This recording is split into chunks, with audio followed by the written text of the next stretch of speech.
I would like to introduce to you our housekeeping team from ECHO India. We have Zoya, together with Kamal, with us here today. Before, I would like to share some items of importance. We will be using the chat function for question and answers at the bottom of the screen. Please send all your questions through the chat box and feel free to introduce yourself. If you have any IT issues, send a message to the chat. And remember that the session is being recorded and your attendance is a consent to be recorded. If you can't hear, you can test the audio, tap on the speakers at the top left, or try using headphones. If you're still having audio problems, you can try to log out and then log back in later. And also, before we proceed, I have noticed that most of us, the participants, have used the registration link that was provided by Dr. Ananya. So our names appear as Ananya Abate in most of other participants. So if you would, please just rename yourself. If your name appears as Ananya Abate, or try to rename yourself. There is an option there you can click. It says rename, and then you can just rename yourself so that we can know who is the one that is participating. So please remember, make sure that your device name is your name and not someone else's name. So after saying that, so today we are glad to have our third session of the Oxygen Therapy and Critical Care, the case-based series. And today we are going to be discussing on the escalation to a higher level of care. Today, July 27, 2021. With us are our Hub Director and panelist, Dr. Ananya Abate from the Addis Ababa University College of Health Science, School of Medicine. And our co-panelists, we have Dr. Aman Edao, who is an anesthesiologist and critical care specialist at Romaya University, and Dr. Hussein Idris, who is an anesthesiologist and critical care specialist from Gondar University. After this introduction, I would like to hand this over to Dr. Ananya and the panelists to continue. Thank you. Okay, thank you very much, Kevin, for a nice introduction. Welcome all. This is going to be our third session, and it's going to be on escalation of care for COVID-19 patients. So we have panelists with us as well, as usual. So now, in starting my session, I will be leaving the floor for our panelists, Dr. Aman and Dr. Hussein, to say something, to introduce themselves. So Dr. Aman, you can continue. Okay, thank you, Dr. Ananya. This is a good opportunity for also our country. And my name is Dr. Aman Edao from Romaya University. I'm an anesthesiologist and a critical care physician. Okay, Dr. Hussein. Thank you, Dr. Ananya and other participants. I'm glad that you joined today's session. And I'm Dr. Hussein from Gondar University, anesthesiologist. And thank you. Stay with us. Okay, thank you. So we'll be starting our session here.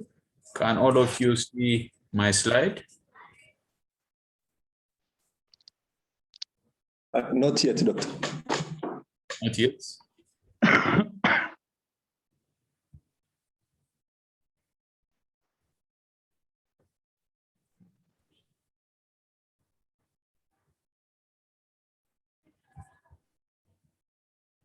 Okay. Now I think it's visible.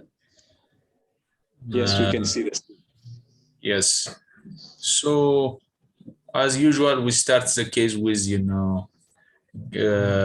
by giving a case scenario for discussion. So always remember this case. So a 36 years old male who presents with 2 days of cough, shortness of breath, and fever. So today we'll be discussing on how to escalate a care on COVID-19 patients to a higher level of care, like admission to ICU and wards as well. So with we're going to have, a practice change objective listed down. So the first thing we want to make sure is after end of this session, you will be able to develop decision-making competence about when to admit patients to hospital. And this is by using triage protocol and hospital admission criteria. And you will be able also to revise and the definition of mild, moderate, severe, and critical illness from COVID-19. You will be also able to develop decision-making competence about how to design isolation area for patients with suspected COVID-19.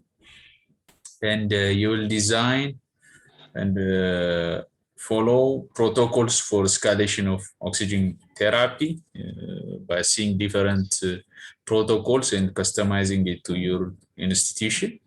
And will be able to make a decision when a patient needs to be violated by senior physician or an ICU team. And whenever there is no ICU available, you'll be able to decide if and when a patient can be transferred to a higher level of care facility. And you'll be able to recognize how critical care can be provided outside of an ICU whenever there is no ICU. And yeah, we expect you to understand when to refer to a higher level of care within the context of available resources. So we'll achieve this objective, through discussion, through the case scenarios, and our panelists also will share their idea and their experience. So to give you the detail of the case we started with, is a 36 years old male patient present to emergency department with 2-day history of fever, cough, shortness of breath. And emergency department, the patient was screened for COVID-19 risk factor and isolated from other patients. And now he's wearing a face covering.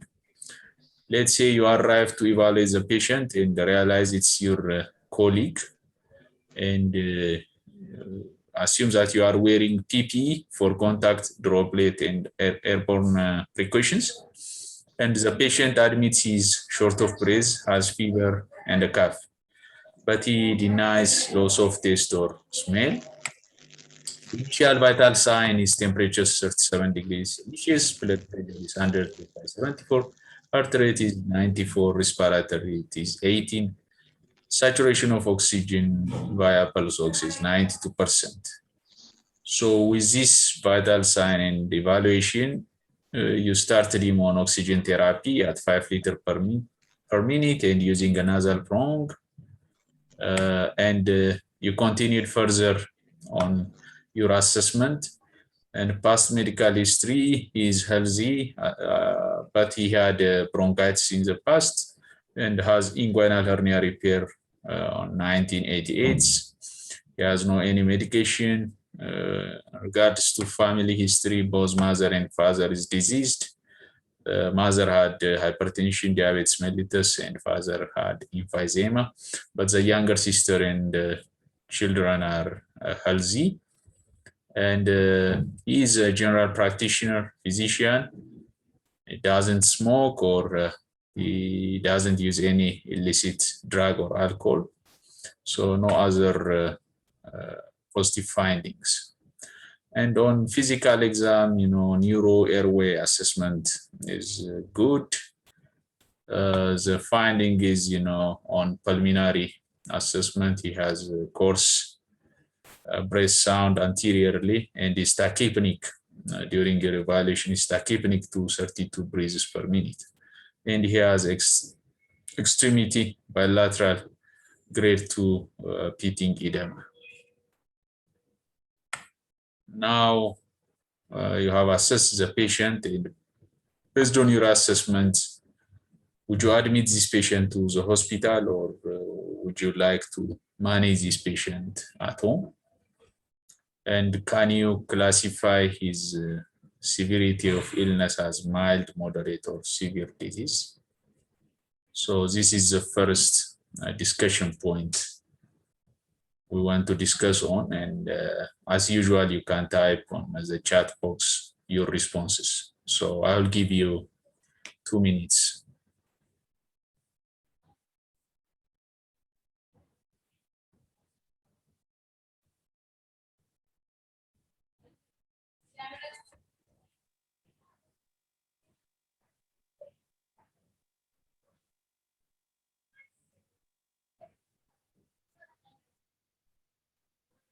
So the first set of question is, would you admit him to the hospital or would you send him to home?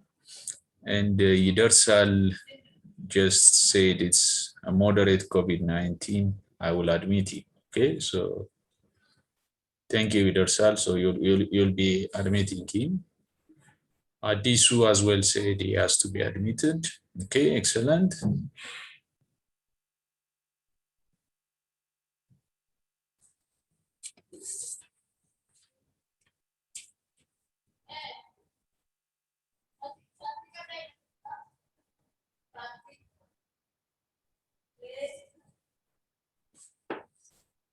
Okay, we are waiting for more responses.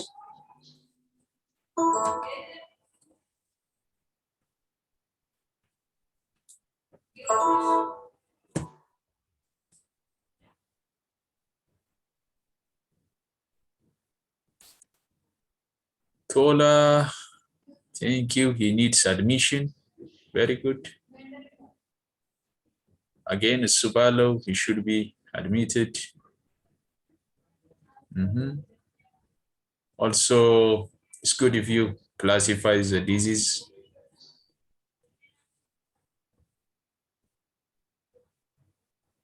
Moderate COVID-19 and needs admission.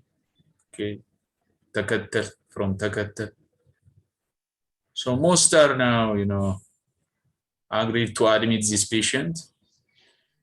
Again, the journey also said he has to be admitted. Okay. Yeah. I think more or less it's good. Everybody agrees to admit this patient. Definitely. Patient needs admission. Okay.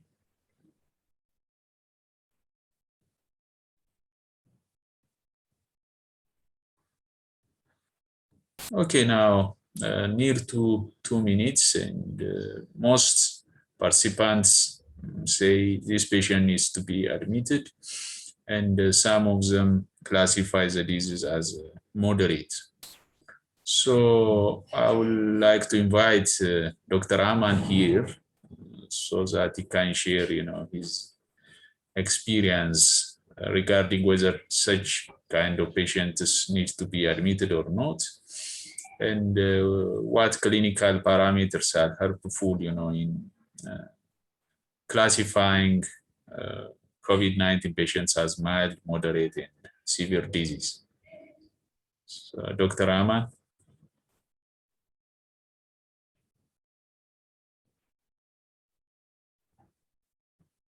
Yeah, Dr. Aman, you are, make yourself unmute, please.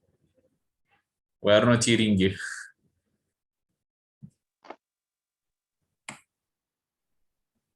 Thank you, Dr. Ananya.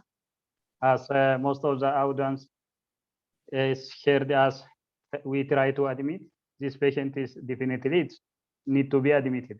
But what category this patient is under it? Before that, let us some discussion on what the East Africans, the COVID guideline says, and then we will come to the cases. The most of the East African COVID guidelines is here as the COVID patient can be as starting from asymptomatic to the level of the critically ill patients.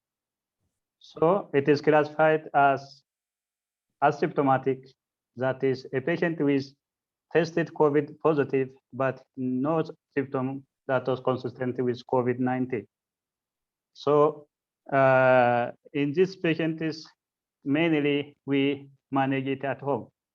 But for other classification is said to be a mild disease. In mild disease, again, it is said to be COVID positive, test positive, but has some symptoms that was consistent with the COVID-19. That is symptoms like fever, headache, cough, sore throat, or GI symptoms, vomiting, diarrhea, or easy fatigability. So this patient has finally said to be has no viral pneumonia and also no have hypoxemia, only the symptoms that is consistent with the COVID-19.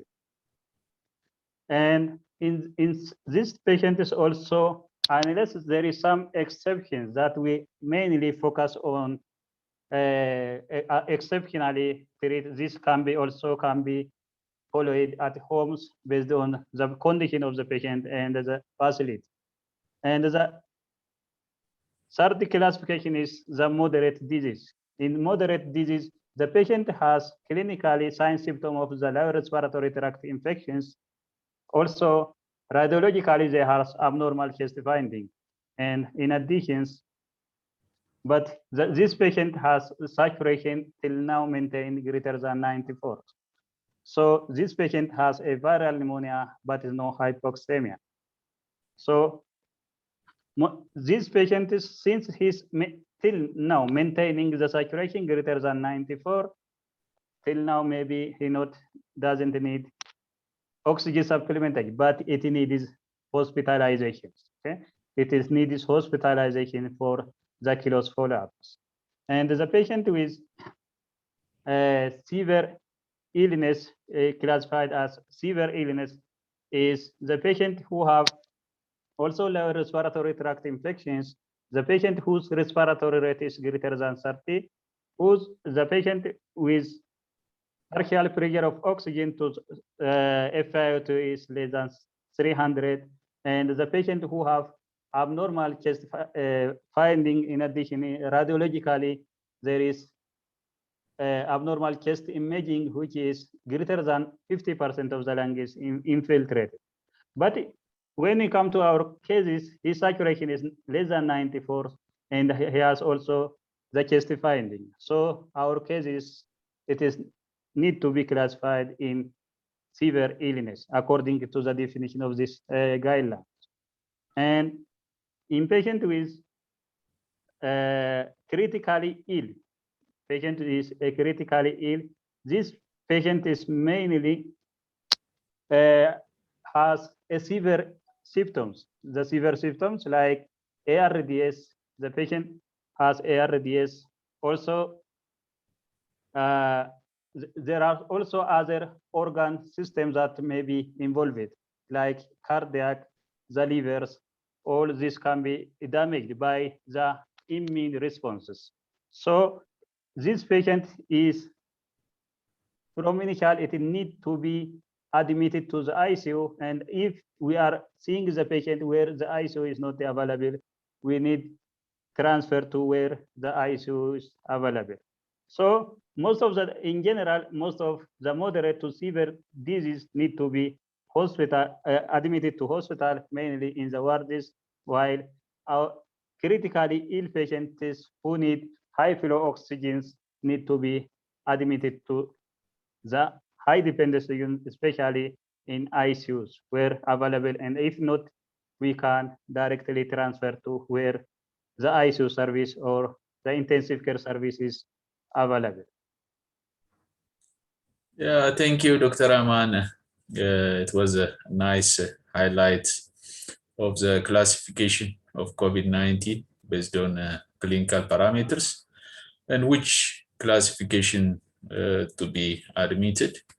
As we can see from our case, is a 36-year-old male and has symptoms of COVID. And currently, his saturation is 92%. And Dr. Aman was saying, anyone below 94% and at sea level should be considered as hypoxemic. And he's already started on, oxygen therapy.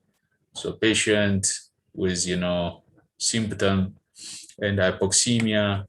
And on top of that also, on physical exam, you have seen that he has lower respiratory tract infection with coarse anterior breath sound and tachypnea all indicates that he has a severe illness. So because this patient has severe illness, he needs to be admitted and closely monitored in the ward, okay? In patients with a comorbid condition and so on, the admission requirement may be different. Even if they don't have a severe illness, they may be admitted to the ward because they are the ones who are going to fastly progress into a severe illness, like patients old age above 65, comorbid conditions like diabetes mellitus, and the like. So from, I think, this discussion, we can take two major action items, okay, in our institution. Then we have to develop, a protocol for admission, kind of how to triage a patient, and then admission for patients with SARS-CoV-2 infection. And not only developing this, but we have to also educate all providers regarding this, because COVID-19 is going to be managed by all healthcare professionals according to the level. And so all must be familiarized with admission criteria and the protocol and a classification system, which is going to be very easy.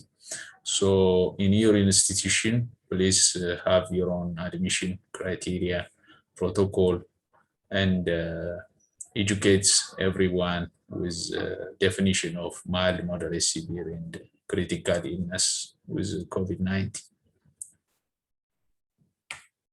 So if we say so regarding this first discussion point, then you can see on the picture AIIR, okay, which is like termed as airborne infection isolation room. So who knows about airborne infection isolation room, or AIIR? What is it? And how many of your hospitals does have AIIR? And if you don't have AIIR rooms, so what other options do you have to isolate patients in order to protect, the providers and other patients from acquiring the COVID-19 infection? So I'll give you, 2 minutes as usual, and I'll wait your response in the chat box.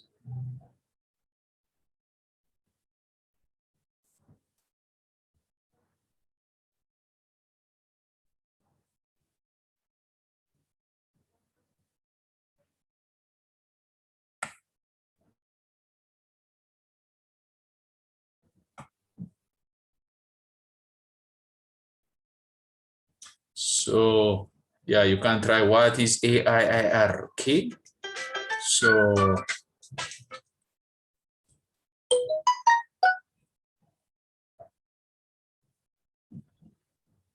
also you can say, there is no AIR in my institution and the like, or you can also participate, by telling us what isolation strategies you are using whenever you don't have this kind of rooms.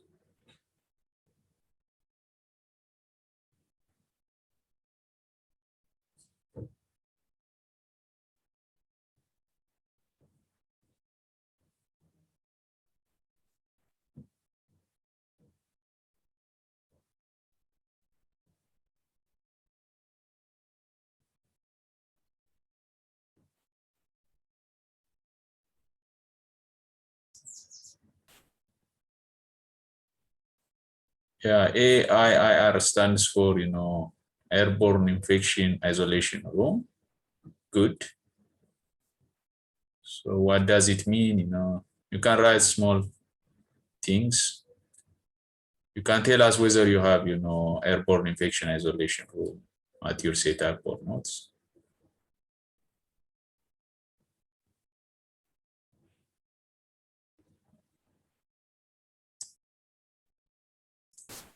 Okay, I think it's a bit tough question. Yeah, so the Jenny Mulisa has tried. He says it's an isolation room for small microorganisms with less than 5 micrograms that can easily suspend in air and can be transmitted easily to other individuals like TB. Yeah, well, very good, Dr. The Jenny Mulissa were very happy your response. I think to save time and also to make a discussion more lively, yeah, even Tasamma Baraki now, he's telling us it's a negative airway pressure room. So yes, exactly, you are correct. So maybe it's good to one of our panelists may say something regarding that. Okay. So Dr. Rahman, do you have a AIR in your setup? Can you tell our participants what AIR, and if in the absence of airborne infection isolation room or AIR, what are other options do we have?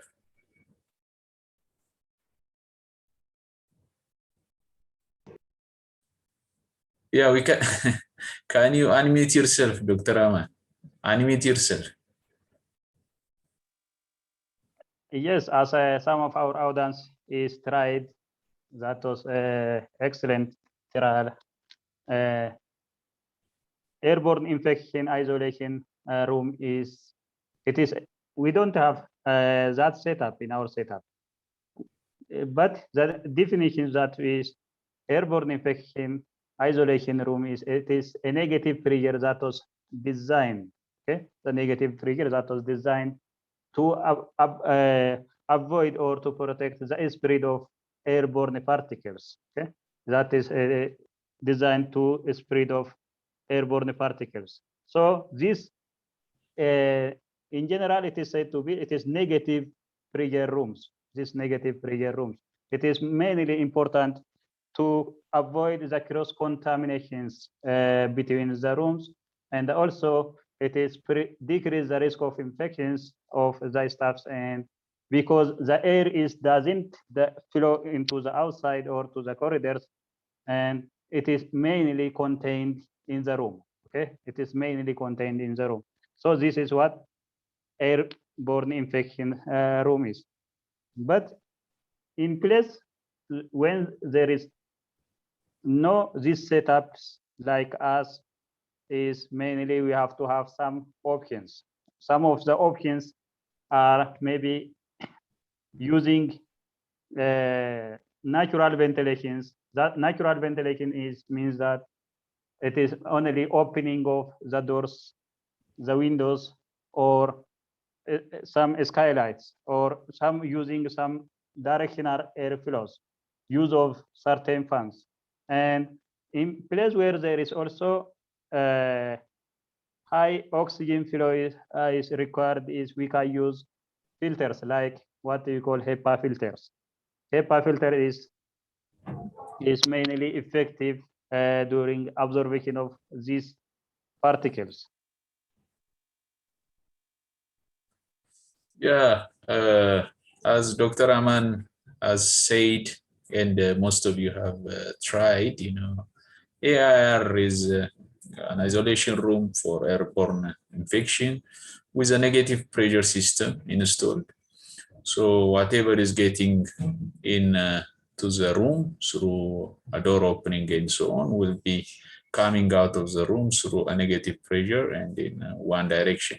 So there won't be any contamination from the aerosolized droplets of the infectious individual to other caregiver or other patients. So this is really lacking in our setup. Okay, it's not readily available in most of our hospitals, so we have to use other alternatives. One of the things, like to decrease the risk of infection, is to increase the mixing of these aerosolized droplets and being diluted in the atmosphere. So one of the strategies to far apart patients, like 1 or 2 meters from each other, and to keep the ventilation of the room well with opening the door and the windows and also knowing the direction of airflow.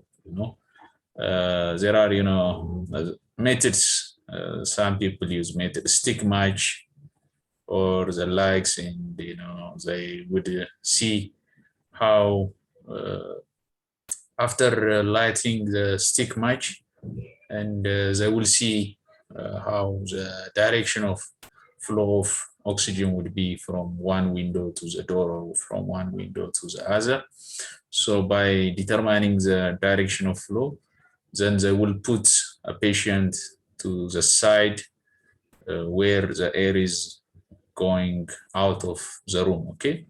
The other possibility is using, a fan system. So introducing a fan, that's simple fan, which is readily available and cheap. Then this also helps to circulate the air molecule in the room and helps in, isolating or preventing infection transmission. So we have to think of these things. And Dr. Aman, thank you for sharing us. And this is something, we also learned from management or isolation of patients with tuberculosis. So tuberculosis is so common in our setup, and most of us know what these principles are, especially if we have worked in MDR-TB rooms and the like. So from this discussion point, I think what you guys need to do as an action item is first you have to assess the isolation protocol in place at your facility and know where the patient isolation areas are within your facility, and understand how physical distance, which we said, and ventilation can protect patients and healthcare providers when airborne infection isolation rooms are unavailable. And you have to ensure the education of all other healthcare providers regarding isolation and ventilation. So materials regarding what we discussed is found in the Learning Resource Center. The link is already shared to you.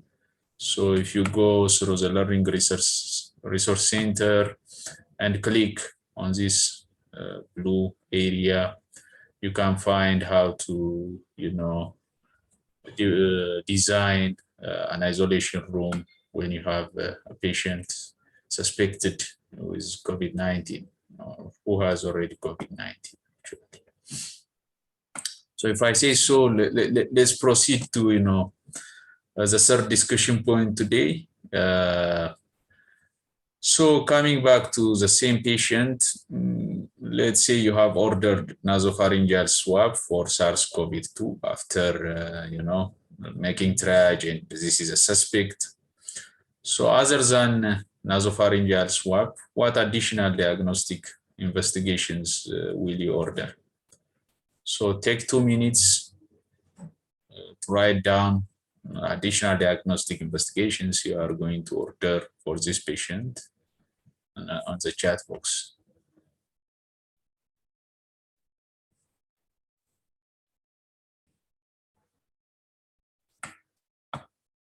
Very good. Attack-T safe chest X-ray.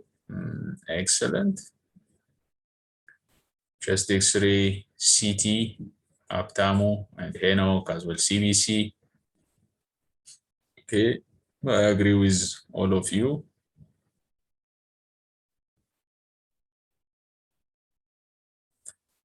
So CT if you can afford. So yeah. So from what Attack-T is saying, CT if you can afford only. So it's not a must to order CT. Just X-ray could be enough. But CT if you can afford, okay. Subalo chest X-ray, high resolution chest CT as a possibility. Bronchoalveolar swab, chest X-ray. To increase the sensitivity, we can take lower respiratory tract sample. Okay. So some of you haven't changed your name, so it's difficult to know you. So you can change your name. Okay. some of your name says Ananya, so it's because you are using the link which was sent by mistake. So a lot of participation now. Dr. Awaka, Subalo are saying ABG. Okay.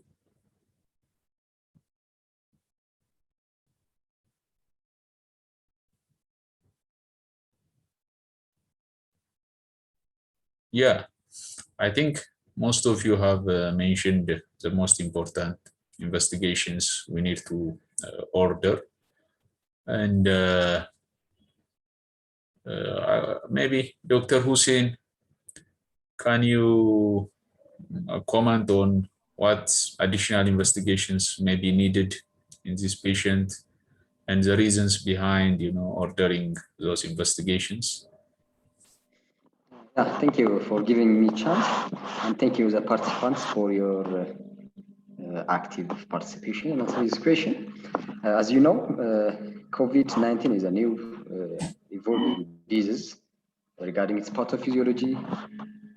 Parallelly, its diagnostic features are also evolving as new evidences arise. So a lot of different institutions have developed their own protocols to investigate a patient who is suspected to have COVID-19 disease. But overall, it depends on the availability of the investigation. Second, the potential that the investigation will change your management. And third, as well, the severity of the disease that you want to see the patient's condition. So based on that, to diagnose a COVID patient, apart from sending this bronchial nasopharyngeal swab, you may order, as you said, chest X-ray. Yeah, commonly we send chest X-ray as well. It's easily available in most of your institutions, so we can adopt this chest X-ray. And the typical findings in chest X-ray is bilateral infiltrates or bilateral consolidations, mainly on the periphery of the lung.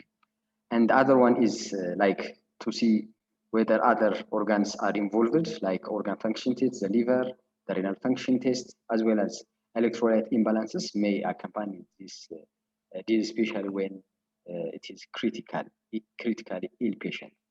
And the other investigation that we can send is also the coagulation profile can be also seen, because we've seen that patients with COVID are at high risk of developing this the thromboembolic phenomenon. So to monitor and treat this, we need to have that.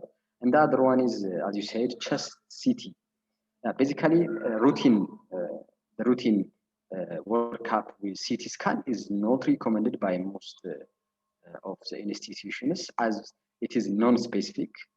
The typical features are said to be like ground glass opacities bilateral. So this finding is not actually highly specific for COVID. For that, we don't routinely order a CT scan, but as to increase our suspicion, especially in the absence of this PCR or other investigation modalities, we might order. The other thing is to see the severity of the COVID, specifically patients who are confirmed on COVID. We need to follow their severity, their prognosis. For example, it may include like the D-dimer, the CRP, also the CBC. In CBC, absolute lymphocyte count may be low, mild thrombocytopenia may be also common with mild neutrophilia, and also troponin can be also sent. Minor raise in this investigation is reported to be associated with severe critical illness. So the exact number, the threshold number is not well established and elucidated. We can still use them to follow the patients. But as I said, the protocol that you will follow, that you order in your institution will depend on the availability of such investigations. Based on that, you can develop your own investigation modality. Thank you. Yeah, thank you, Dr. Hussein. I agree completely with you. You know, the investigations that's ordered needs to be weighed against the cost and the availability. So in most setups, you know, basic investigations, that's what you mentioned, like CBC, organ function test, electrolyte, X-ray, alone could be enough, you know, to diagnose the severity of the illness, and also to know if there is any organ involvement, multi-organ failure, and the like. So as you said, CT scan should not be routinely ordered, but there are times where you may want to order CT scan, especially if you are after starting management, and if patients not responding for your antibiotics management and so on. In later days, it has got significance, but immediately when you found a patient, sending CT scan is not going to be cost effective, as well as not going to be yielding too much. So you need to be considerate with that. Otherwise, all those parameters and investigations need to be sent to help in assessing the patient. Okay, so here just we have a picture of just X-ray, as it is quite important in the diagnosis and determining, you know, the severity of the illness as well. So in the to save time, we have to run as well to the other discussions. So I will continue by updating the case. Let's say now, as we decided, we all agreed, now the patient is admitted to hospital and transferred to an isolation bed in the hospital ward. And he remained on 5 liters per minute nasal cannula. When he arrived to the ward, the nurse obtained a new set of vital signs, and let's say the vital sign heart rate is 99, blood pressure is 103/60, respiratory rate is 28 breaths per minute, and the saturation is now 89% on 5 liter oxygen, which was initially 92. Okay, temperature is 38.5. So at this point, what will come to your mind is whether you need to increase oxygen administration or not. Okay, so when should you escalate oxygen therapy will be our next discussion point. So can you throw your ideas through chat box? I can give it 2 minutes, okay?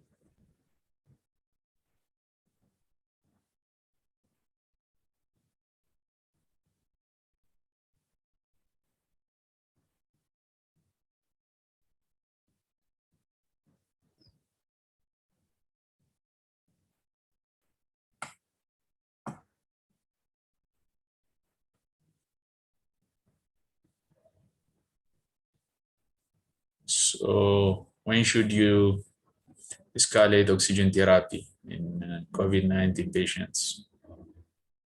You can particularly relate it to this patient as well. Do you need to escalate the oxygen therapy you are giving or not?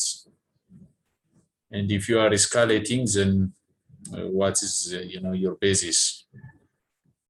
What's recommendation saying? What's the tools we were discussing last time? What are they mentioning?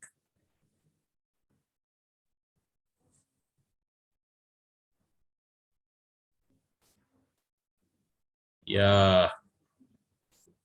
Okay, let me see. A lot of responses now. Yeah, for this patient, the journey said should be escalated for this patient via face mask. Okay. Some other person said she's not maintaining with nasal, so escalate to face mask. Okay, thank you.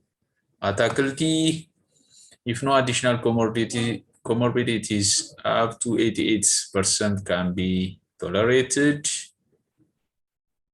SpO2 less than 92, so escalation to face mask from TOLA. Aptamu face mask or high flow nasal oxygen. Partial pressure of oxygen is now below 60 millimeter of mercury. Yeah, because he's below 90%, okay. Some others says oxygen saturation is less than 90, so you should escalate. It's Dr. Tumaini, okay. And Tarakan is, in this particular case, the patient doesn't the desired call for SpO2, we should escalate. Anyways, the Carlin said we should escalate. Abraham also the same thing. If SpO2 remains less than 90, we need to escalate. Enoch also the same thing. Again, respiratory rate is high, SpO2 is less than 92, so we should escalate. So most of you are saying we need to escalate because the saturation is either below 92, 90%, or you also correlate it with PO2 level, and when it's less than 60, we have to escalate. And one individual said the respiratory rate is still faster, so we need to escalate. So what do you think, Dr. Hussein? What do you say regarding this? Thank you. Most of you have answered it properly. Before, like to decide when to escalate oxygen therapy, first we should understand, or it depends on the patient's background condition and also the etiology of the hypoxemia. When we say the background patient's condition, it's to say that if the patient has chronic respiratory disease like COPD or other like other respiratory problems that may cause hypercapnia, chronic respiratory failure, then our oxygen target is different from those patients who present with acute hypoxemia, hypoxemic respiratory failure. So in patients with chronic disease, like chronic respiratory disease, I mean, so the target is 88% of the SpO2. And for those acute hypoxemic respiratory failures, then the target is 92. So we may for chronic patients, we may tolerate up to 88. If it's below 88, then we need to start immediately oxygen, either through intranasal oxygen or through venturi mask or whatever we want to achieve the target.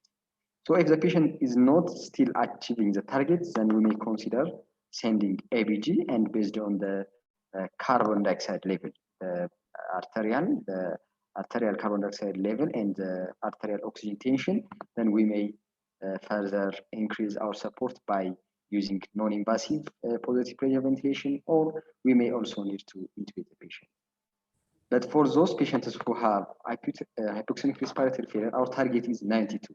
Like in this case, the saturation is 89, so it's below our target. So we need to start oxygen administration through intranasal or face mask. Thank you. Yeah, thank you, Dr. Hussein. So, you know, we have different guidelines and also textbooks or tools we can use, you know. One of the tools I have here is thoracic. Let me see the, yeah. Yes, Thoracic Society of Australia and New Zealand Oxygen Guideline is here. We have also been seeing, you know, the pulse oxygen therapy guideline, you know, inside it has got the escalation protocol. I'm not sure if it is really visible for you here. The saturation is below something and above something, then you escalate depending on, you know, your saturation level using pulse oximetry. But in general, what I can agree with what Dr. Hussein has said. So our goal needs to be in keeping a saturation 92 to 96%. And in other guides, you may find keeping saturation of 90 to 96%, but this is different, in a pregnant woman. So in pregnant, in order to keep, a fetal oxygenation well, you have to keep saturation above 92% all the time, so 92 to 96. So after initiating your oxygen therapy, and the saturation is not reaching to your goals, and you need to escalate or increase your oxygen administration. This may be, different for chronic patients with chronic hypoxemia like COPD, where your range is around 88 to 92%. Okay, your target is 88 to 92%. But when you think of this patient, he's not a patient with a chronic illness. He has no any past medical history. So we assume that this patient target ranges in 92 to 96, or maybe if we are using other tool, you may see 90 to 96.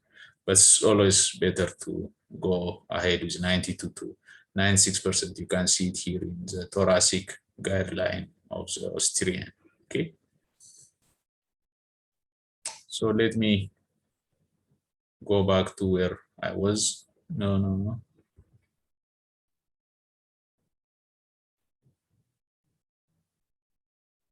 Sorry.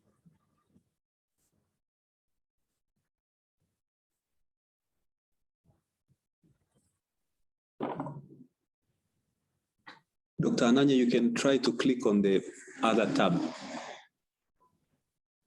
Yeah. No. The previous tab. Some technical difficulty. The previous tab.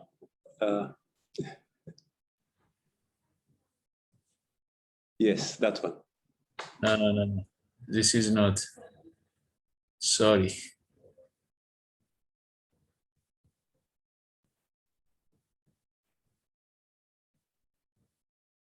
Sorry again.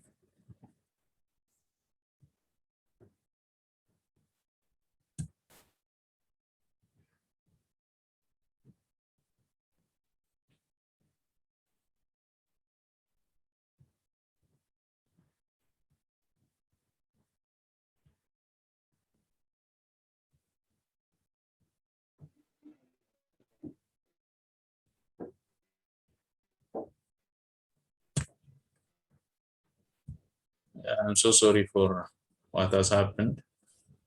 So I think you can now clearly see. So as I was saying, then, and most of you agree, we need to escalate oxygen therapy in this patient as saturation is 89% despite oxygen administration. Okay. So here is an example of how you can escalate your oxygen therapy. If you start with nasal cannula, maximum 5 to 6 liters per minute, then if you have a setup where you have venturi masks, then you can change a patient to venturi, which can deliver oxygen F5 to up to 50%. Then if patient's not responding to that, a combination of nasal cannula and non-rebreather can be used, or you can go even higher with high flow nasal cannula. If all these measures are not working, then you go with positive pressure ventilation, initially using non-invasive like CPAP, then you can intubate. Okay, so this could be an escalation plan for your oxygen device and oxygen administration. So how would you develop an oxygen exhalation protocol for your facility? So do you have any protocol you are using for escalation of oxygen? And if you don't have, then how do you develop an escalation plan.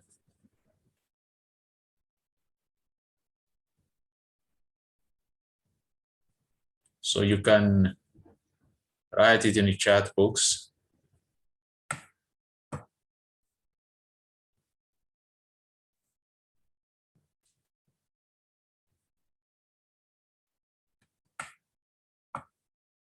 Okay, yeah, so some of the questions may be difficult, to write them down, but at least you can say, okay, we have an oxygen escalation protocol in our setup, and with using this device, and maybe we change from one device to another device when the oxygen saturation remains this much while administering oxygen and the like. Okay.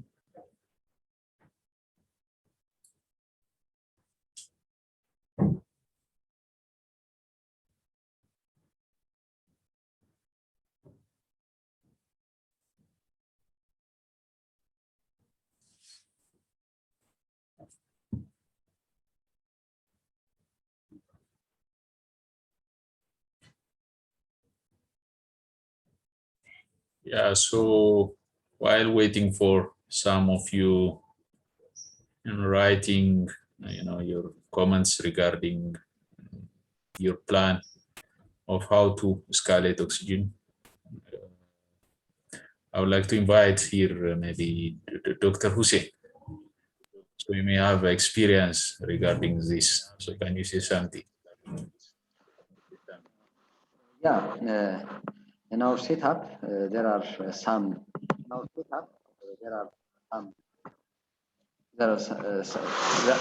some oxygen delivering equipments are not available. Like we don't have the venturi face mask, and we don't have also the high flow nasal cannula. We don't have that.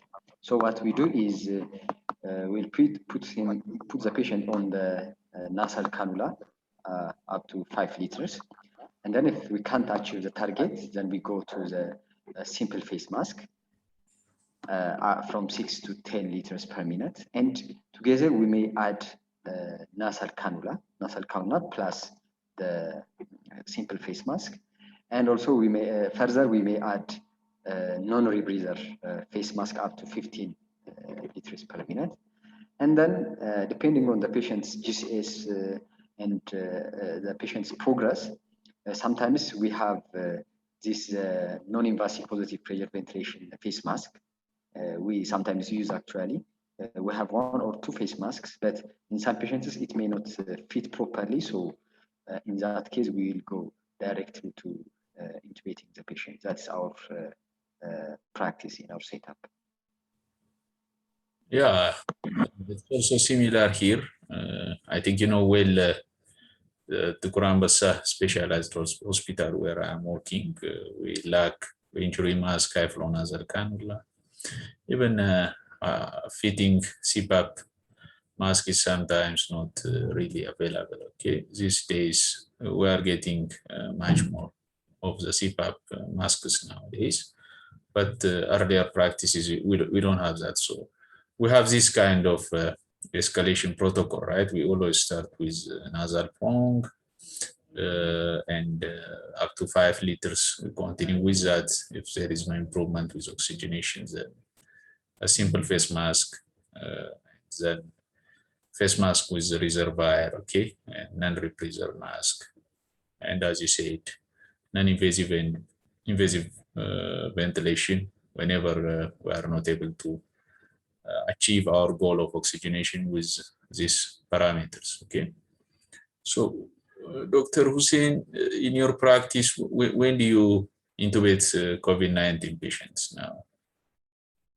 Because most of the research's guidelines suggest that intubating the patient has a poor prognostic. A poor prognosis, it could be due to the severity of the illness is very, very high at that time when patients need intubation, but also due to different factors. Okay, the invasiveness of the intubation by itself and addition of, sedative drugs. So hemodynamic instability associating with that may also results in bad outcomes. So what do you say? What's your experience regarding, when do you intubate patients? Our intubation practice actually varies from patient to patient, depending on like the general condition of the patient. Plus, we have limitation in mechanical ventilator. So even patients we think the patients may fulfill this intubation criteria, we may not intubate them early due to this scarcity. But most times what you do is, if the patient can't maintain his saturation beyond 92 with non-rebreather face mask up to 15 liters per minute, or if we use non-invasive positive pressure ventilation with CPAP, and if we can't achieve this saturation, we directly go to intubation and continue the machine. That's our practice. Yeah, the other thing is, though the patient is maintaining his saturation, if his breathing is like labored, kind of more than 35 and so on, we also consider intubation. Otherwise, we don't have like a written protocol. It's just depend on the individual clinician decision plus patient's condition. I agree with you, Dr. Hussein. So in most of our setups, we don't have this clear protocol or guidelines, so it rests on individual parameters. But there are international guidelines as well. Okay, the document I have showed you previously is the Thoracic Society guideline. I have this one, and also other guidelines. Okay, have put criteria where to put the patient on invasive mode of ventilation. Okay. One of the things is common practices when a patient is not suitable for non-invasive ventilation. It's an unconscious patient. It's very difficult to put them on non-invasive positive pressure ventilation if they already required criteria for positive pressure ventilation. Okay. So the other thing is, persistent hypoxemia despite, CPAP with using non-invasive, but maybe with a lower down saturation. Okay, so some treatment guideline allows saturation in 80s. Okay, when in more of 70s and below 80%, then they will be forced to intubate the patient. And as you said, if the work of breathing is too high and patient is having prostration, clear sign of fatigue, then definitely patients needs to be intubated. Okay, so I recommend all participants, to look into these guidelines, the different guidelines available, and accustomed to their practice. Okay, so as a practice change action item, you have to decide when oxygen therapy is inadequate. You have to know the goal of SpO2 for pregnant patients, which is around 92 to 96%. And you have to know the goal of saturation for COPD patients requiring oxygen, which is 88 to 92%. And, in your setup, you have to take inventory of the type of oxygen delivery devices. And you have to be able to decide when oxygen therapy should be escalated. So you can take what's available, guidelines, which we are showing you.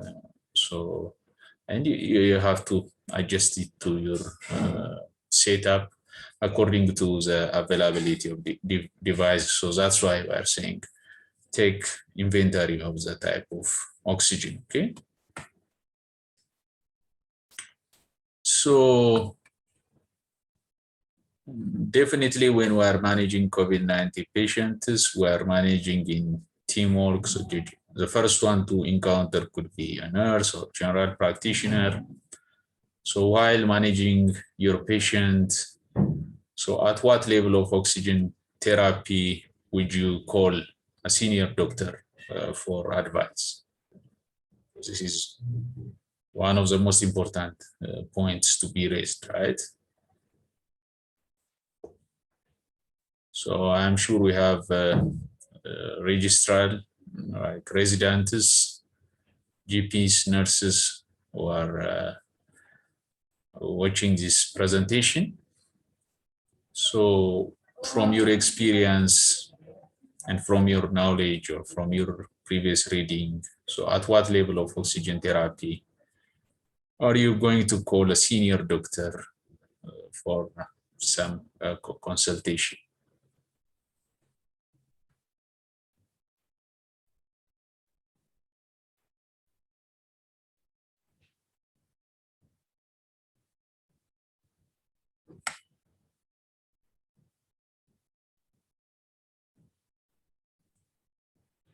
So as usual, I'll give 2 minutes and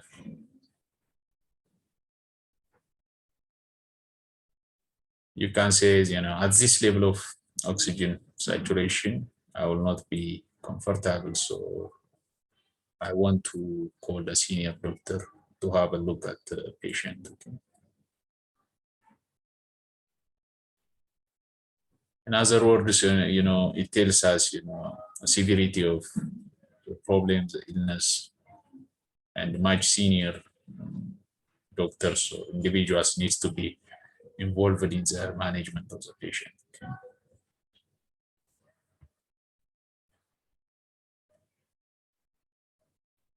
So Tola said, if SpO2 is not maintained by non-rebreather face mask, 15 liter, and additional nasal cannula. So what he's saying is nasal cannula with non-rebreather mask not responding, then I will call.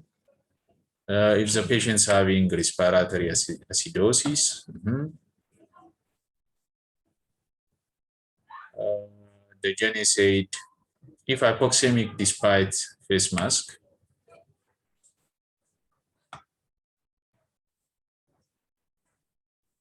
whenever there is a new admission, a severe critically ill patient deteriorates, and for every ICU patient, senior is consulted at my institution from Enoch Isaias. Okay, that's good. So you have institutional protocol, that means, okay.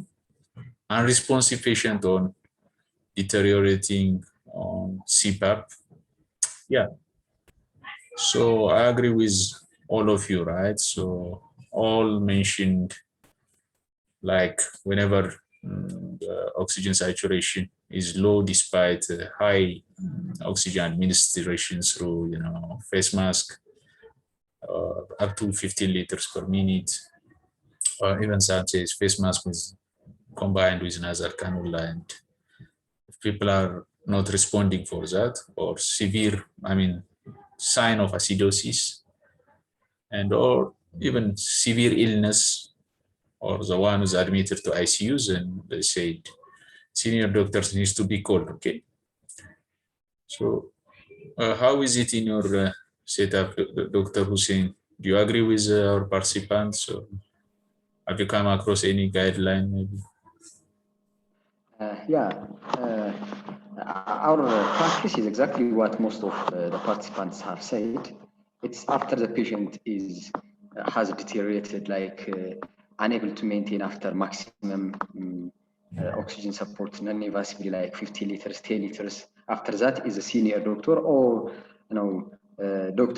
doctors who are involved in the critically ill patients are called up. But as I've seen from the Thoracic Society of Australia and New Zealand, it's recommended that any patient who is unable to maintain his saturation by a nasal prong, that is, if the patient needs 6 liters per minute and above to maintain our target saturation, should be evaluated by a senior doctor. It is recommended like that.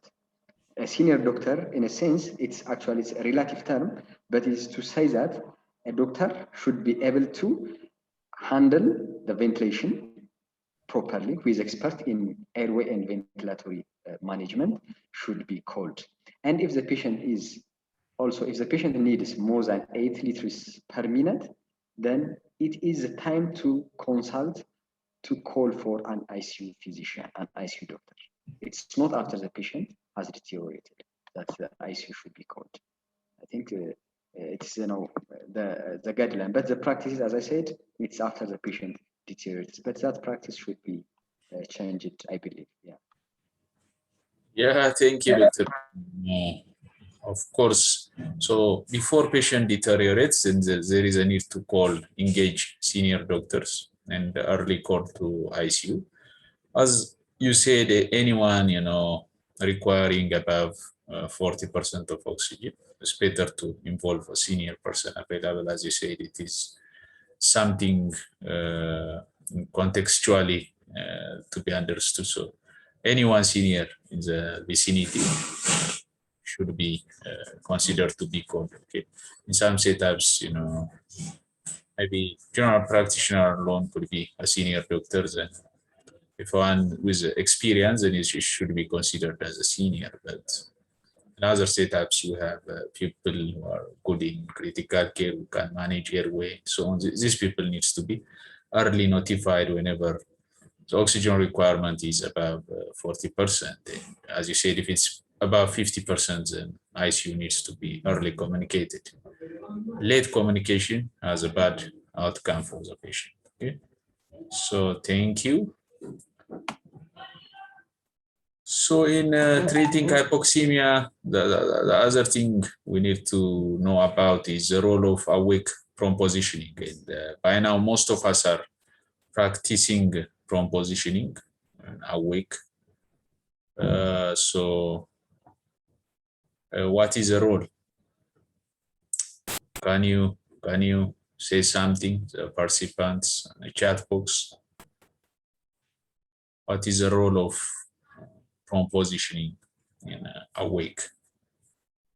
So before COVID pandemic, we usually put patients in prone for ARDS patients as a last resort when we have difficulty managing hypoxemia in ICU patients. After all maneuvers, as a last resort, we used to put a patient in a prone position. But nowadays, with the COVID pandemic, awake prone positioning is shown to be effective. So now answers are coming. It will increase FRC, VQ improved, secretion clearance will be improved. Increased VQ ratio. It helps in recreating alveoli, so one of the alveolar management, improves oxygenation, and it avoids intubation, decrease the lung collapse by making the dorsal alveoli available for gas exchange, facilitate flow of secretion. It helps ventilation, improve PQ. So yeah, most of you are telling us it's recreating ventilation perfusion mismatch can be reduced. It offloads abdomen and chest from diaphragm.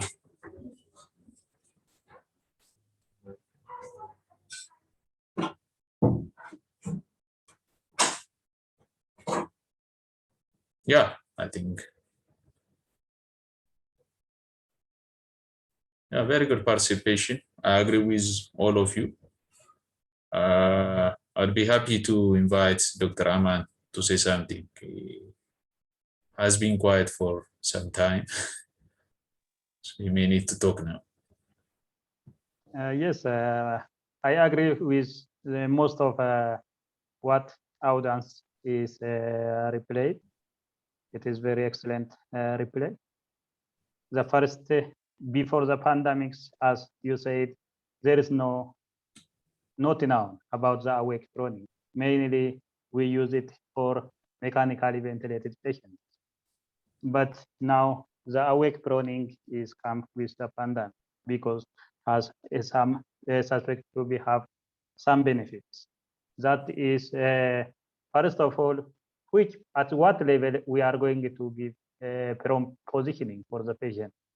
So any patient with dyspnea with a saturation level of less than 92, we can put the patient on prompt position. Otherwise, any COVID diagnosis may not require, unless it is symptomatic and the saturation is greater less than 92, and the patient should be tolerate that enough, and the patient is able to position himself, or the patient lying position, the patient should tolerate that before we going to that from positioning. And we shouldn't have airway issue shouldn't be raised, or no airway issue is anticipated, we directly go to the prompt position.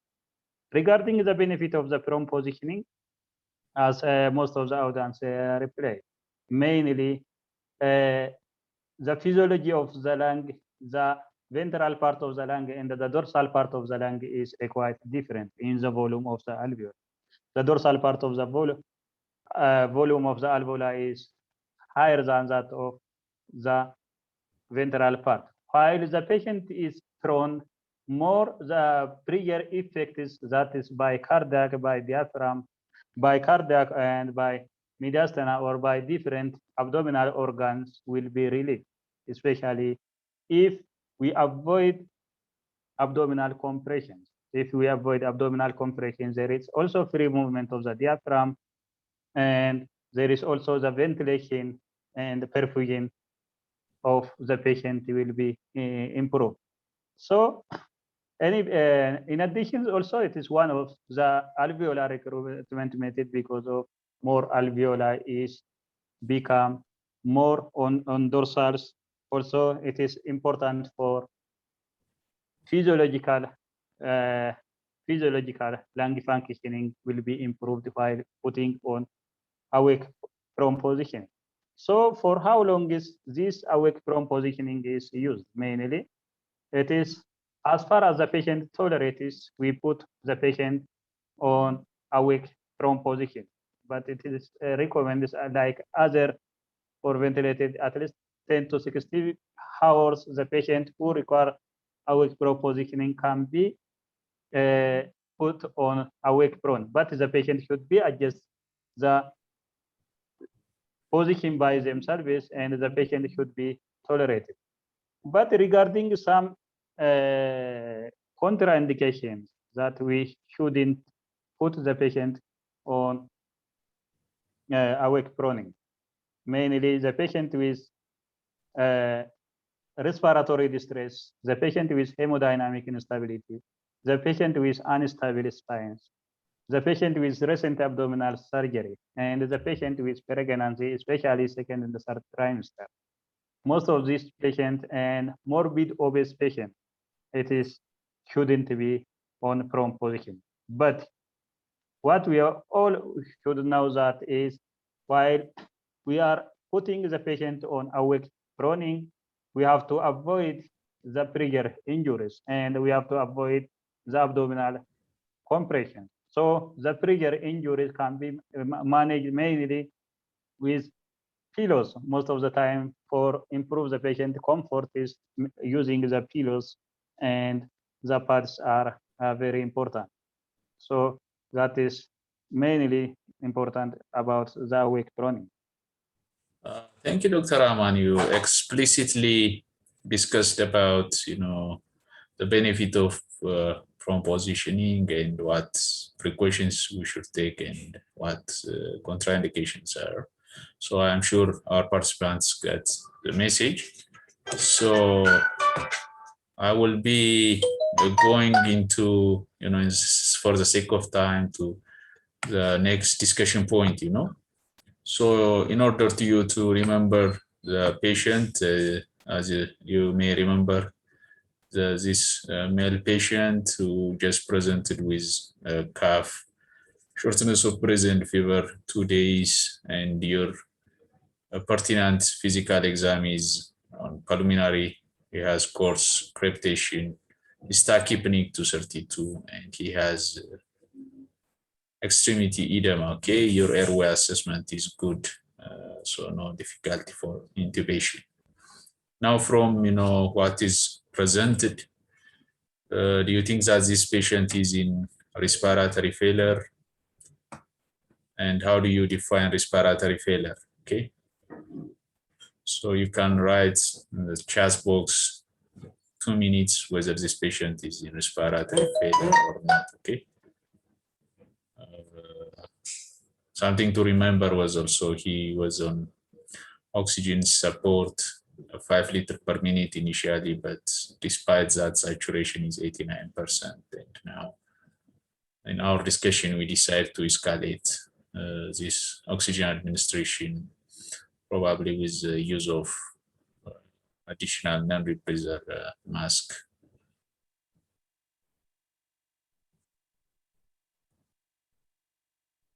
So is this patient in respiratory failure?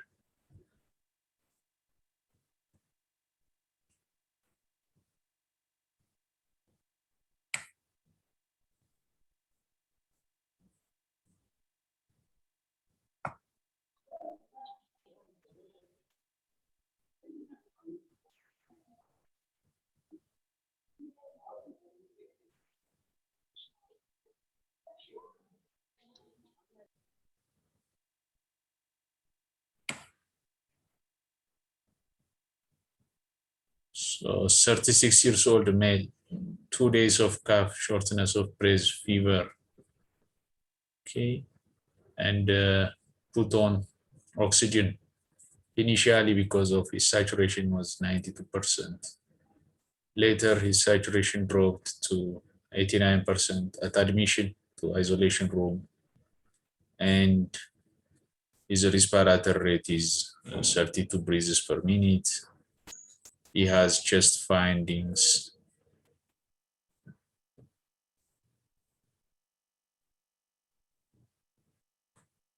So is a patient in respiratory failure. So how do you define respiratory failure is the other way of asking this question. Okay, now we are seeing answers. So not in respiratory failure. Okay, someone defined also respiratory failure as failure of gas exchange. Tola defined it in terms of SpO2 less than 90 and respiratory rate greater than 30. Dejani as well, FiO2 greater than or equal to 50%, while PO2 is less than 60 millimeter of mercury.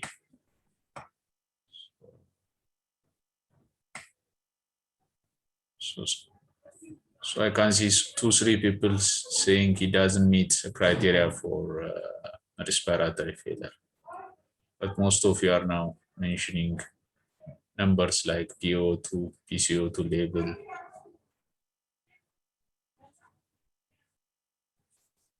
So most of you are saying this patient is not in respiratory failure.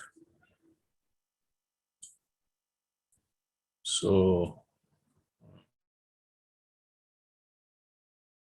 Dr. Raman, can you tell what's respiratory failure? Is this patient in respiratory failure? Yes, for this patient is in respiratory failure. According to some, initially we defined with one of the severe illness of the COVID also, and also for this patient that has high flow oxygen, the saturation is less than 90, and the respiratory rate is greater than 30.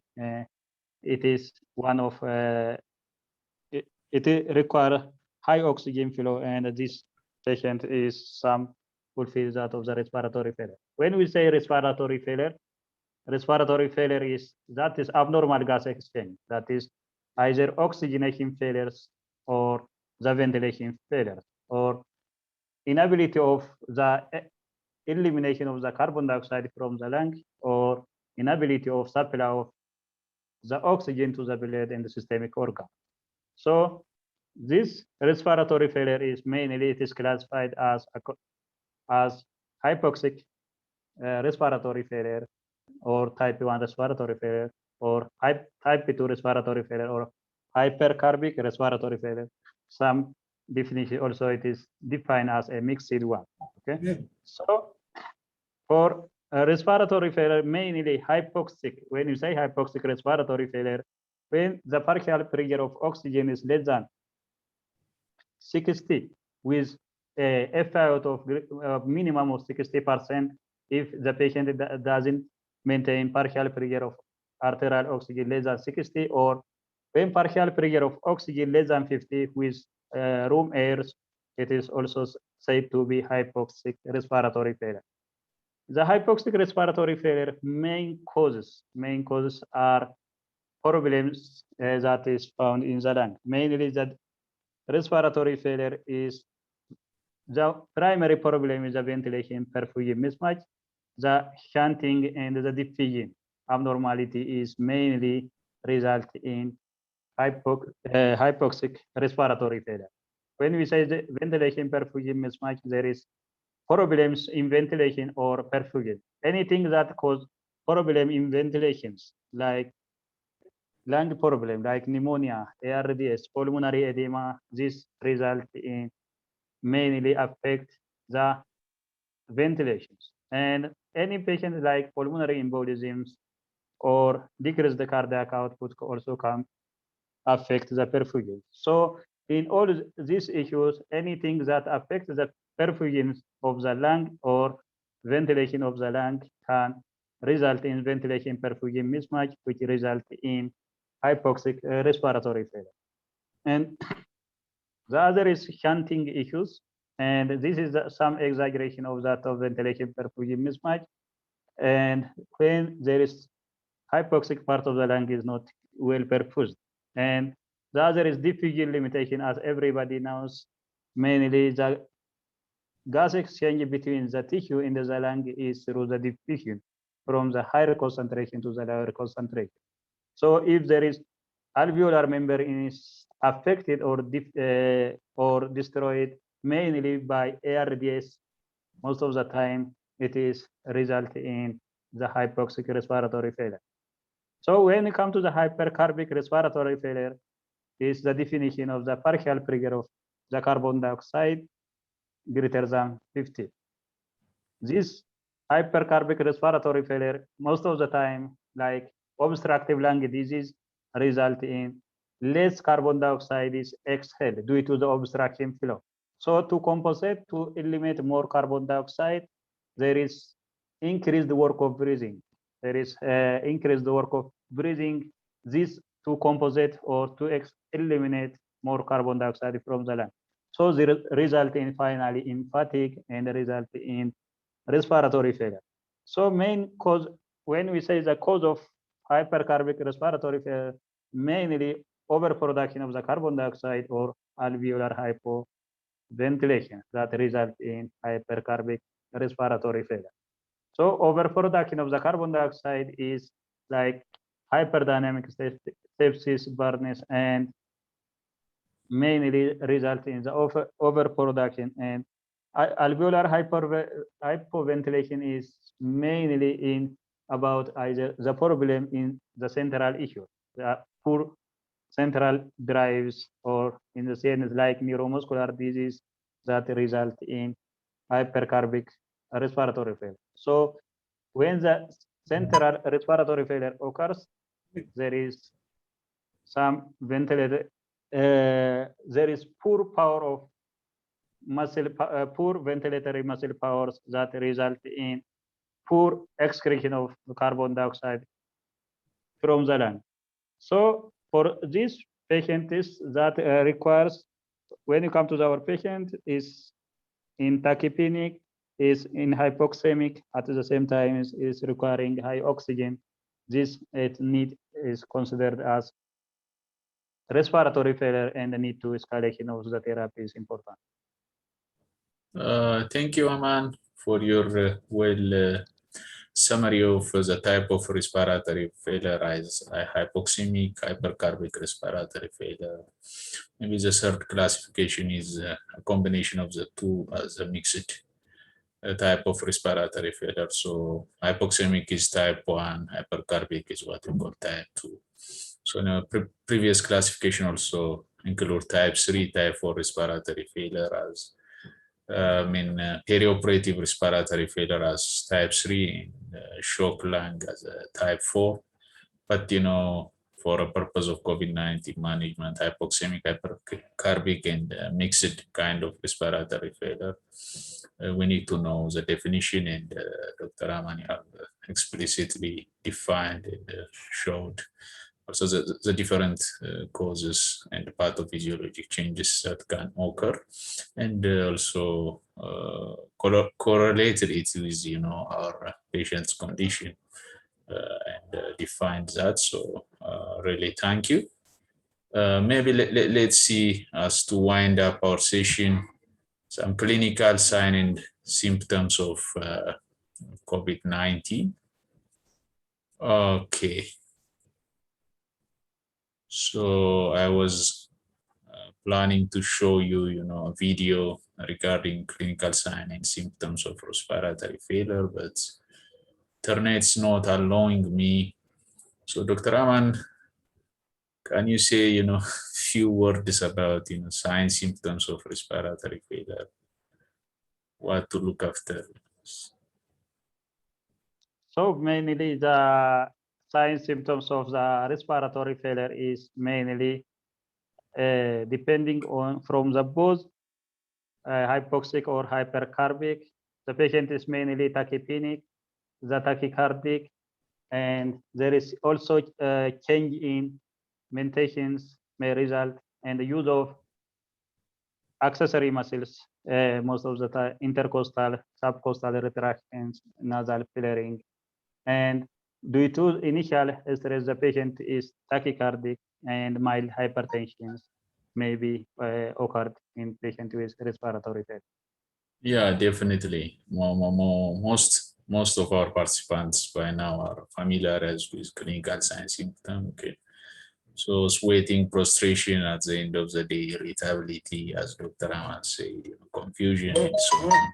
Other than, the respiratory parameters should also be considered.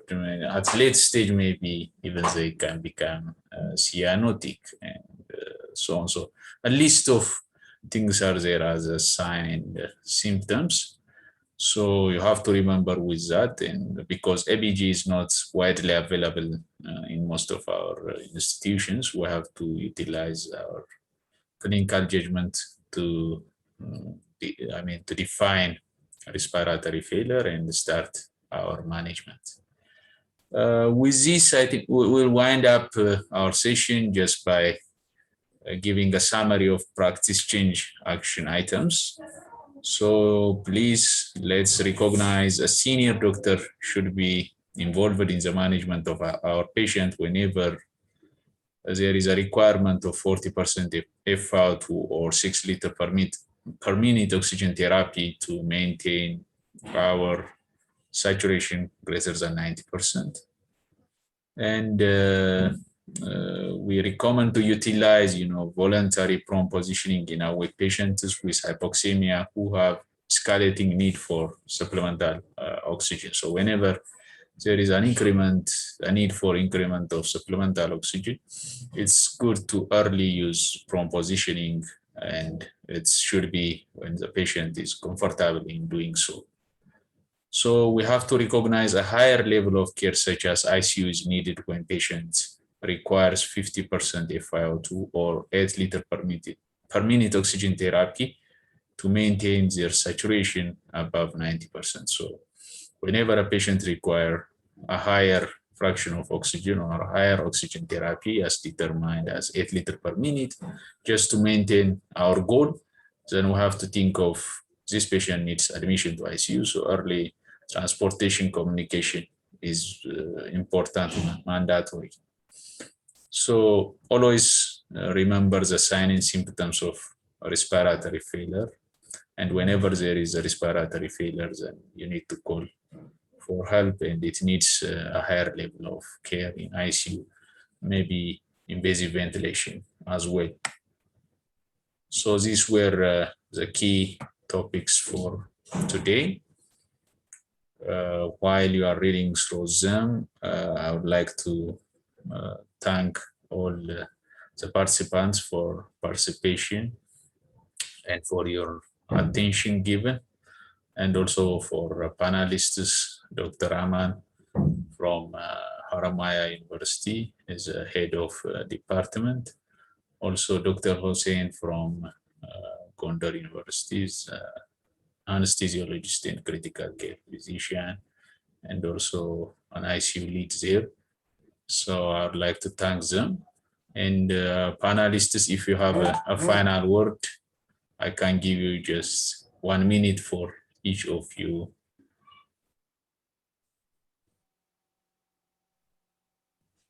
Okay, thank you. I want to say everyone involved into the session, including Kevin, Raphael, and you, Dr. Ananya, and all participants. I'm happy that you join us. Thank you. Thank you, doctors. Okay, thank you, Dr. Ananya, and all participants. Mainly these are very important topics, but it really looks very easy, and we need to change into the practice what we already discussed, and everywhere we need to change into some practice. That is what I want to say. Thank you all. Thank you, Dr. Aman. Thank you, everyone. Kevin from Assist International, who are supporting this program with ECHO and partnering with ECHO. So do you have any final word or a closing remark, Kevin? Yes, Dr. Ananya, thank you so much. Thank you to the panelists and yourself for a very good learning session. I would just like to give a few announcements as we close the session. So for wrap up, remember that you can visit the Learning Resource Center for all of these materials, presentations, slides, and recording. The site also includes many additional resources, quizzes, case exercises, and videos. And you can visit through this link, as you can see here. I think also the link would be shared in the Telegram groups. Also, the link to the recordings of the session and Learning Resource Center will be shared after the session by email. You can join the Telegram community group if you haven't already by scanning this QR code here, or you can message assist at that number there for assistance. And we would like to thank you all for joining. If you have any questions, you can email us at echo@assistinternational.org. And remember to join us for session 4 on Tuesday, August 31. We will be discussing, I think now we will be discussing FAQ, frequently asked questions, not escalation to a higher level of care, because today we discussed that one. So until then, may you have a good time and good day. Thank you so much. Thank you so much. Have a nice day. Okay. Echo India, you can close the session when you're ready.